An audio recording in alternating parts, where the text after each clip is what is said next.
મુન્દ્રામાં ક્ષત્રિય સમાજની મહિલાઓમાં આક્રોશ.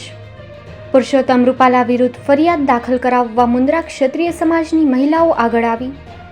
મુખ્યમંત્રી શ્રી, ગૃહ રાજ્યમંત્રી શ્રી, રાજ્ય પોલીસ વડા, ચૂંટણી કમિશનરને સંબોધી મુન્દ્રા પોલીસ સ્ટેશનમાં અરજી આપવામાં આવી.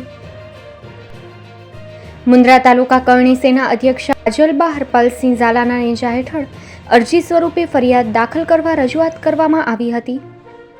ક્ષત્રિય સમાજનો ઇતિહાસ જાણ્યા વિના, સમાજનું દેશ પ્રત્યેનું બલિદાન જાણ્યા વિના, ક્ષત્રિય સમાજ વિરુદ્ધ બહેન દીકરીઓ વિરુદ્ધ સામાજિક દરજ્જાને લાંછન લગાડતી અભદ્ર બોલી બોલનાર પુરુષોત્તમ રૂપાલા સામે કાયદેસરની કાર્યવાહી કરવામાં આવે તેવી માંગ આજે મુન્દ્રા પોલીસ સ્ટેશને કરવામાં આવી છે.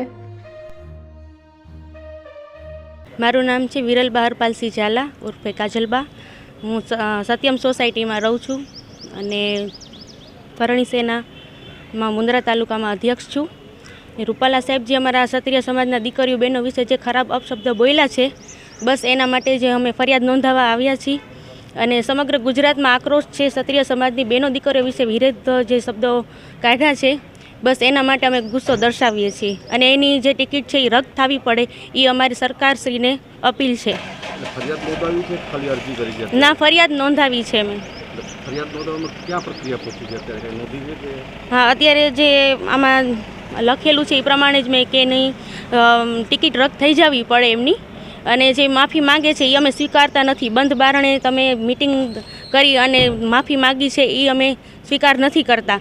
અમને બધાની સામે જે એને અપશબ્દ બોલ્યા છે એવી રીતના ભરી સભામાં માફી માગે અને અમારા જે આપણા સરકારશ્રી જે છે એમને અમારી અપીલ છે કે એમને ટિકિટ રદ કરે. અમારે કોઈ પણ પાર્ટી હારે કોઈ હારે કાંઈ વિરોધ નથી, કોઈ પણ પાર્ટી સાથે વિરોધ નથી અમારે. બસ રૂપાલા સાહેબને ટિકિટ રદ કરવાની અપીલ જાહેર કરી છે અમે સરકારશ્રીને.